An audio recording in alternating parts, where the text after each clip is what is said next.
Hello, I welcome you all once again to my channel Explore Education. I am Dr. Rashmi Singh, Assistant Professor, Department of Education, SS Khanna Girls Degree College, University of Allahabad. And this time I am going to discuss with you a new topic, that is concept, historical perspective and problems related to self-financing programs in higher education. Okay, so we have discussed concept, historical perspective and problems related to admission in higher education with special reference to multidisciplinary and flexibility. Then we have discussed concept, historical perspective, and problems related to autonomy in higher education. Now it is the turn of self-financing programs. So we have discussed in this video concept and definition, types of self-financing programs, historical evolution, NEP 2020 and policy, problems and way forward. Okay, so let's start. What are self financing program? किसको कहेंगे आप? स्ववित्त पोषित कार्यक्रम. तो self-financing programs are educational programs in higher education institutions that are run entirely or substantially on fee paid by students. यानी कि वो programme जो पूरी तरीके से या एक मेजर पोर्शन उनका उसी से चलता है जो फीस स्टूडेंट्स देते हैं, विदाउट डायरेक्ट गवर्नमेंट फंडिंग और ग्रांट. इनको गवर्नमेंट की कोई फंडिंग या ग्रांट नहीं मिलती, इसीलिए सेल्फ फाइनेंसिंग प्रोग्राम्स की फीस ज्यादा होती है, क्योंकि सारा खर्चा उसी फीस से बेयर किया जाता है जो बच्चे भरते हैं.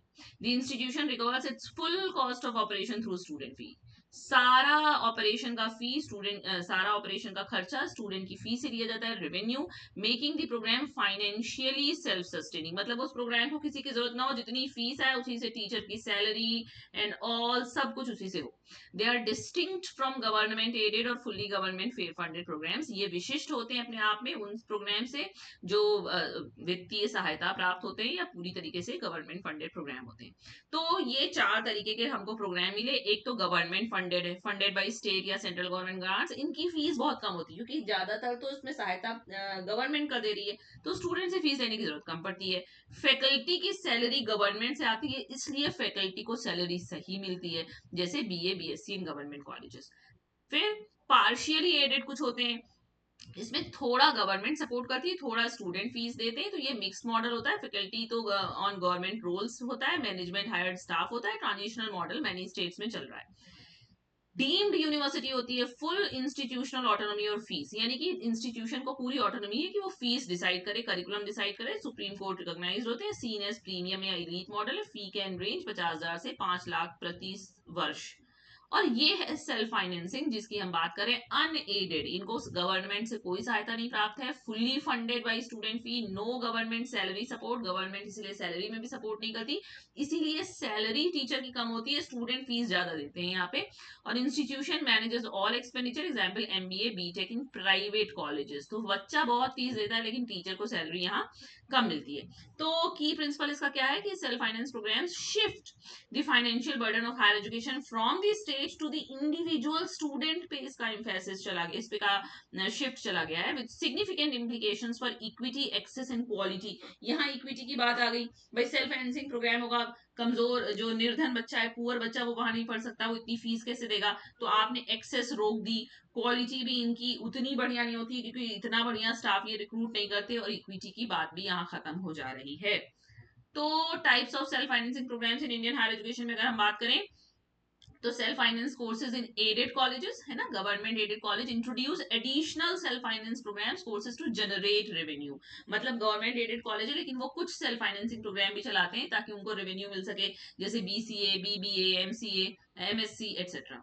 फिर प्राइवेट अनएडेड कॉलेजेस, ये entirely self financing institutions with no government grant, run by, जैसे कोई एजुकेशनल ट्रस्ट चला रहा है, कोई एजुकेशनल सोसाइटी चला रही, कंपनी चला रही है. प्रीडोमिनेंटली ये प्रोफेशनल प्रोग्राम ऑफर करते हैं, जैसे engineering, management, pharmacy, law, education etcetera.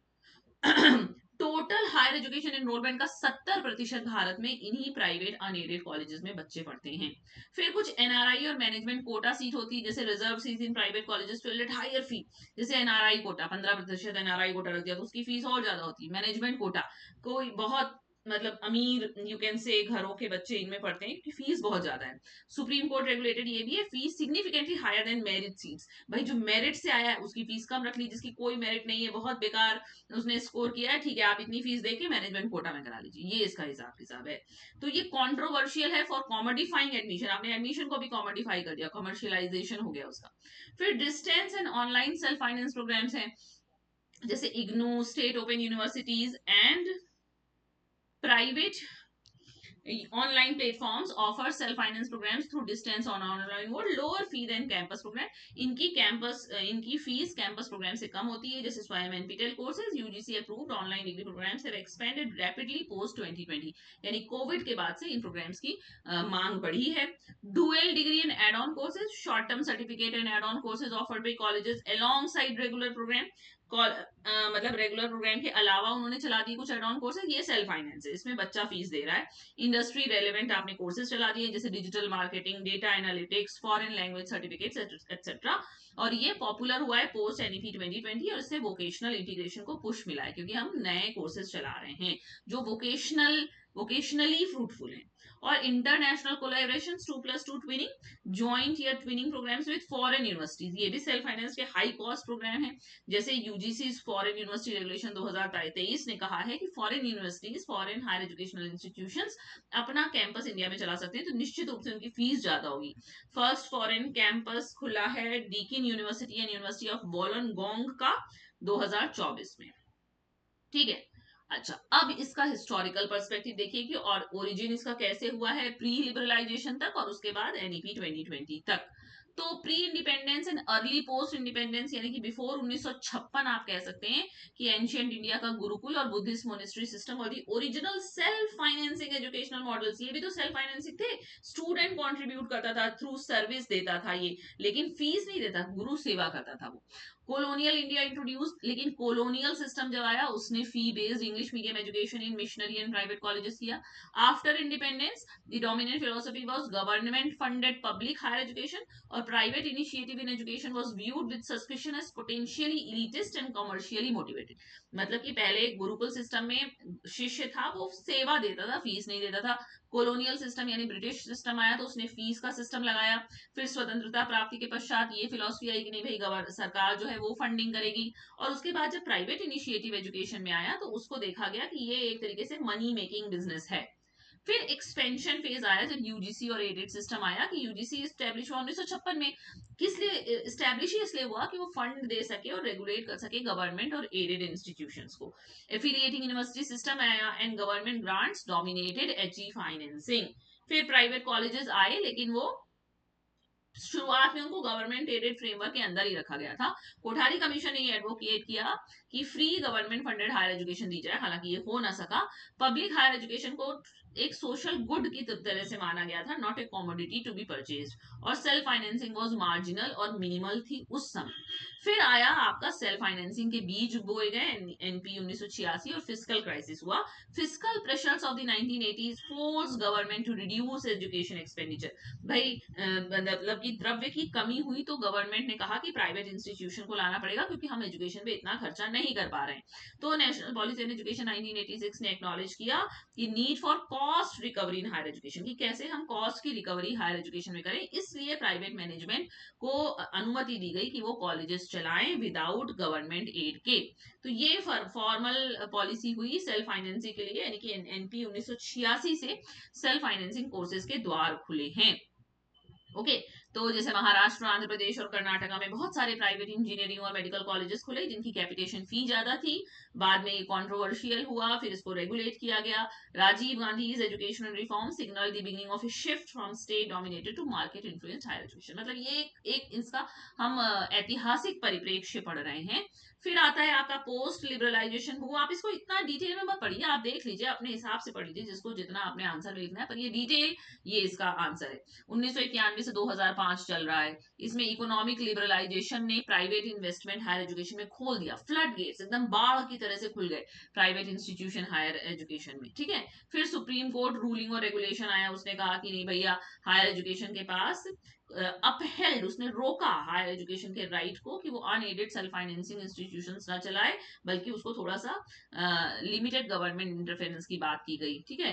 फिर मैसिफिकेशन एंड क्वालिटी क्राइसिस 2010 से 2020 में हुआ क्योंकि मैसिफिकेशन हो गया ना, बहुत सारे प्राइवेट कॉलेजेस खुल गए तो उनसे कहा गया कि क्वालिटी खराब हो रही है. क्यों? क्योंकि यहाँ student many engineering colleges shut down, बंद करने पड़े क्योंकि वहां स्टूडेंट का कम एडमिशन हो रहा है, पुअर इंफ्रास्ट्रक्चर है, अनएम्प्लॉयबल ग्रेजुएट्स को पैदा कर रहा है, तो एआईसीटीई ने शुरू किया कि ऐसे सब स्टैंडर्ड इंस्टीट्यूशंस को वो बंद करे। तो this self financing models promise of expansion ran into its quality limitations, यानी कि जो हमने ये बात की थी कि ठीक है सरकार के पास पैसा कम है, आप प्राइवेट इंस्टीट्यूशंस खोल लीजिए, तो सेल्फ फाइनेंसिंग से एक्सपेंशन तो हुआ लेकिन क्वालिटी खराब हो गई। फिर आपका एनईपी 2020 का एरा आता है, रीस्ट्रक्चर किया इसने। एनईपी 2020 रीस्ट्रक्चर्स दिस एसएफपी लैंडस्केप, और कैसे रीस्ट्रक्चर किया उसने कि मल्टी डिसिप्लिनरी हो जाए आप, आउटकम बेस्ड एजुकेशन की बात कीजिए, flexible programs are mandated even in private self financed higher education, यानी कि private self financed higher education अपने हिसाब से नहीं चलेंगे। अब जैसे पीएम विद्या लक्ष्मी स्कीम आई नवंबर 2024 में, इस तरह से बहुत सारा है। ठीक है, इतना डिटेल में आपको जाने की जरूरत नहीं है, आप इसे हेडिंग भी डाल लीजिए या एक समझ भी लीजिए कि किस तरह से इसका हिस्टोरिकल इवोल्यूशन हुआ है, वो भी बहुत है आपके लेवल पे। फिर पॉलिसी फ्रेमवर्क और एनईपी 2020 प्रोविजन आता है सेल्फ फाइनेंस प्रोग्राम के लिए, क्या कह रहा है, मल्टी डिसिप्लिनरी मैंडेट। अब तक तो आपको याद हो जाना चाहिए, मल्टी डिसिप्लिनरी होना है, even private self finance colleges को भी मल्टी डिसिप्लिनरी होना है, उनको भी मेजर माइनर कॉम्बिनेशन में पढ़ाना है, आउटकम बेस्ड एजुकेशन की बात करनी है, एकेडमिक बैंक ऑफ क्रेडिट सभी एसएफपी पे भी चलेगा। फिर यूजीसी ऑनलाइन डिग्री रेगुलेशन 2020 में आया, उसने कहा कि इनेबल्ड एचईआईज विद नैक और NIRF top 100 to offer full online degree programs primarily self financed, ये कहा। फिर पीएम विद्या लक्ष्मी स्कीम नवंबर 2024 में आई, इसने कहा कि फ्री एजुकेशन लोन्स दिए जाएंगे स्टूडेंट्स को जो टॉप हायर एजुकेशन इंस्टीट्यूशन है। फिर फॉरेन यूनिवर्सिटी कैंपसेस की बात हुई 2023 यूजीसी रेगुलेशन के साथ कि आप खोल सकते हैं, हाँ फॉरेन यूनिवर्सिटी के कैंपस को अनुमति दी गई कि वो हिंदुस्तान में खोल सकते हैं। देखिए गुजरात में खुली है पहली फॉरेन यूनिवर्सिटी का कैंपस, गिफ्ट सिटी गुजरात। ठीक है, फ्री फी रेगुलेशन का फ्रेमवर्क आया कि state maintain fee regulatory committees to cap private SFP fees, यानी कि कुछ भी मत लगाइए, कैपिंग की गई कि इससे ज्यादा फीस आप नहीं ले सकते।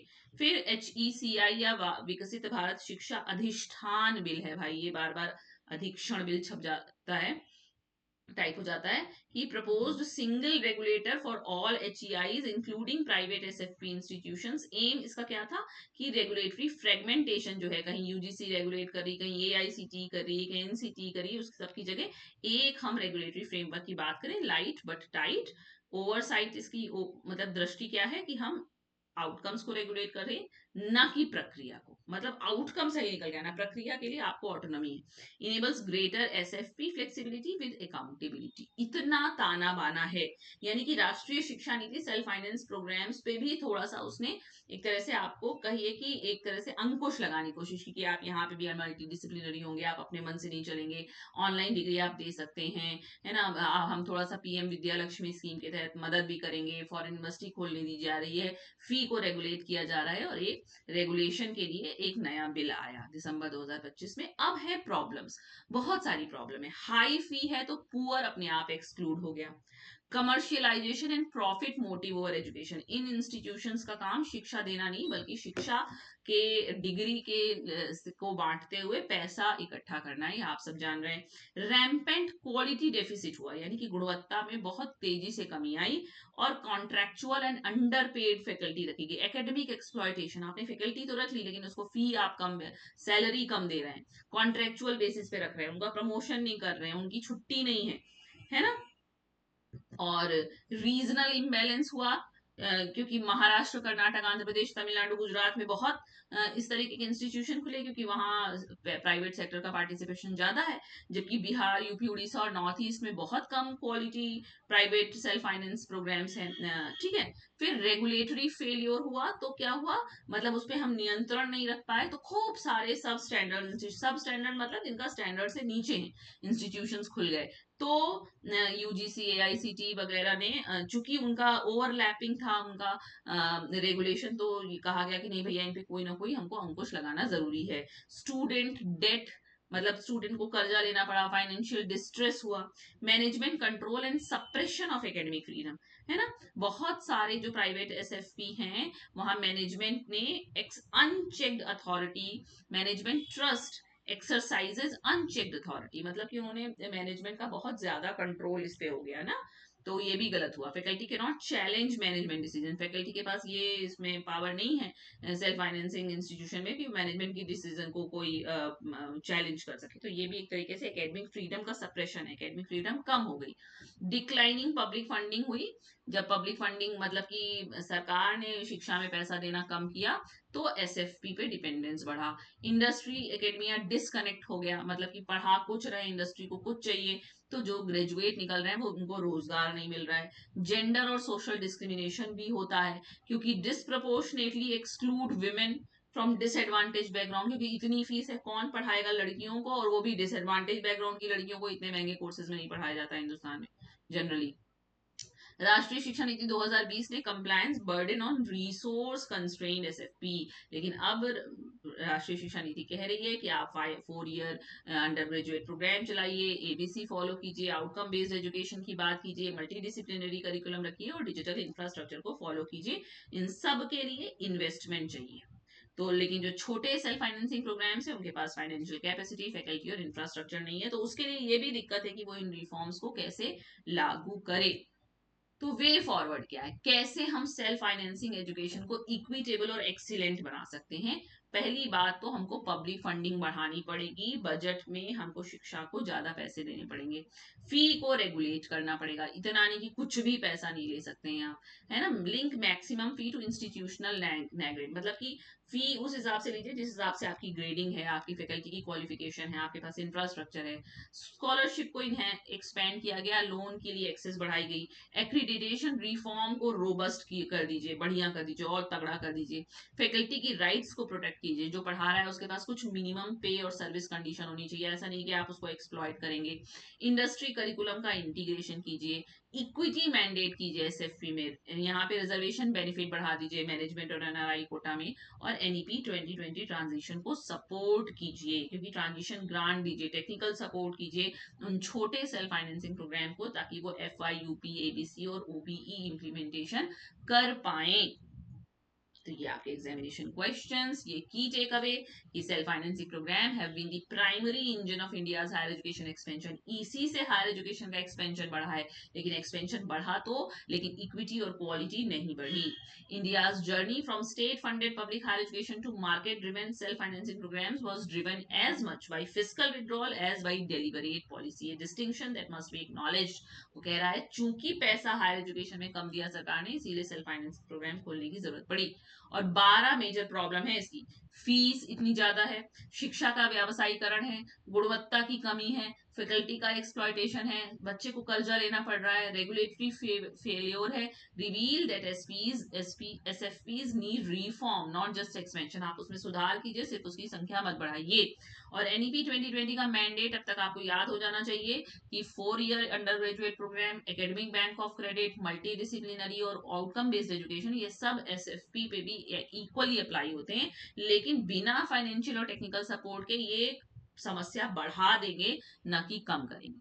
और self financing must not become self excluding. Genuine reform होना चाहिए जिससे क्वालिटी है हायर एजुकेशन हम अफोर्डेबल बना सकें हर भारतीय विद्यार्थी के लिए, not just those who can pay, सिर्फ उनके लिए नहीं जो पे कर सकते हैं। ये है आपका सेल्फ फाइनेंसिंग प्रोग्राम का concept, historical perspective and so many problems attached to the self financing problems in higher education. Okay, तो बहुत ही ये टिपिकल क्लिष्ट कॉम्प्लेक्स टॉपिक था, बट ये भी हो गया। सो अब सिर्फ एक टॉपिक बचा है, इनइफेक्टिव रेगुलेटरी सिस्टम। तो उसमें निश्चित रूप से आपके आएगा कि इतने सारे रेगुलेटरी सिस्टम थे, इसीलिए उसको हटाते हुए एचईसीआई का विकसित भारत शिक्षण अधिष्ठान बिल 2025 में आ चुका है। Okay, so wait for that video and thank you for watching.